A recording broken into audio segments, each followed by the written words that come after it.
Cette actualité vous est présentée en collaboration avec Cryptost Academy. Ayez un temps d'avance sur le marché crypto en rejoignant notre communauté premium. Vendre de l'or pour acheter 1 million de bitcoins, BTC. Le projet de loi de Cynthia Lummis est-il envisageable? Après avoir déposé un projet de loi pour permettre aux États-Unis d'acquérir 1 million de bitcoins, la sénatrice Cynthia Lummis propose de financer ces achats avec de l'or. Ce projet verra-t-il le jour?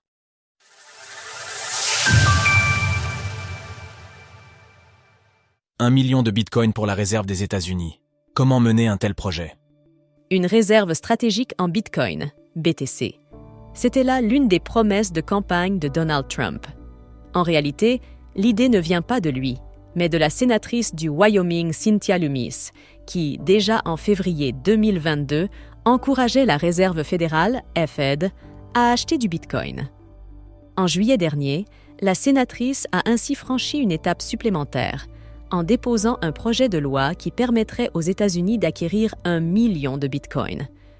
Depuis quelques jours, l'intéressé réitère sa volonté de faire adopter ce fameux Bitcoin Act et CE durant les 100 premiers jours du futur mandat de Donald Trump.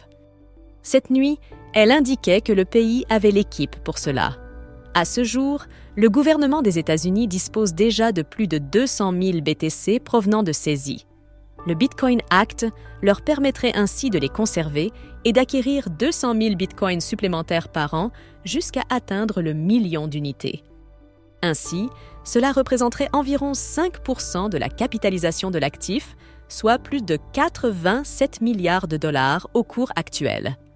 En outre, cette réserve serait assujettie à une période de détention minimale d'au moins 20 ans.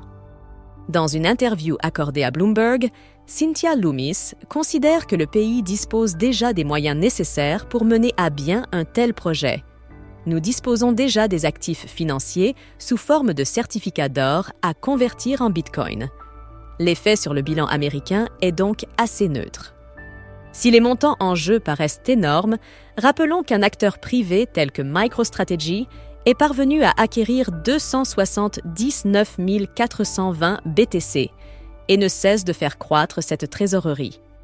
Parmi l'opposition à ce projet, Jennifer J. Schulp du Center for Monetary and Financial Alternatives a notamment déclaré « Cela continue de mettre l'argent du gouvernement en jeu et le Bitcoin ne s'est pas révélé être un actif particulièrement stable. Avec un cours multiplié par 10 en 5 ans, nous ne pouvons effectivement nier cette affirmation. » D'ailleurs, Mikhail Novogratz, le PDG de Galaxy Digital, considère que si les États-Unis mènent ce projet à bien, cela créerait une pression acheteuse qui pourrait propulser le prix du BTC à 500 000 $.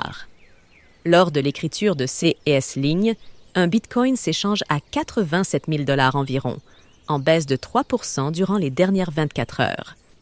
Retrouvez toutes les actualités crypto sur le site cryptost.fr.